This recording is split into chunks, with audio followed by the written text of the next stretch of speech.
بسم اللہ الرحمن الرحیم الف لام را۔ ایک حدیث پاک میں آتا ہے کہ جس نے جمعہ کے دن عصر کی نماز کے بعد 80 مرتبہ درود شریف پڑھا، اللہم صلی علی محمد النبی الامی وعلی آلہ وسلم تسلیما، اللہ تعالیٰ 80 مرتبہ پڑھنے پر 80 سال کے گناہوں کو معاف کر دیتے ہیں۔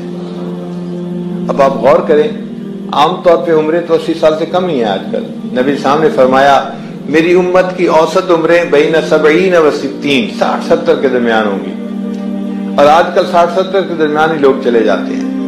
پہلے عمریں ذرا لمبی ہوتی تھیں، اب تو گھٹتی جا رہی ہیں۔ تو بہرحال 80 سال کے گناہ معاف ہونے کا دوسرا مطلب کیا ہے کہ نبی صاحب نے فرمایا جو جمعہ کے دن عصر کے بعد یہ پڑھ لے گا، اللہ تعالیٰ اس کی ساری زندگی کے گناہوں کو معاف کر دیں گے۔ آپ بتائیے یہ کتنا سستا سودا ہے۔ لہذا ہم میں سے ہر بندے کو اس کا معمول بنانا چاہیے۔ یہ بخاری شریف کی روایت ہے کہ ہم جمعہ کے دن عصر کی نماز کے بعد 80 مرتبہ پڑھیں گے، پوری زندگی کے گناہ معاف ہو جائیں گے۔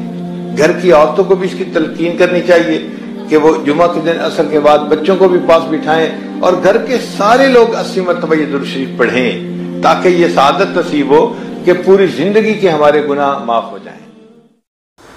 دوستو ہمارا چینل اشاعت الاسلام کرانا سبسکرائب کریں اور بیل آئیکن دبائیں تاکہ نئی ویڈیوز آپ کو ملتی رہیں، اور ساتھ ہی ہماری ویڈیوز کو لائک اور شیئر کرنا نہ بھولیں۔ شکریہ۔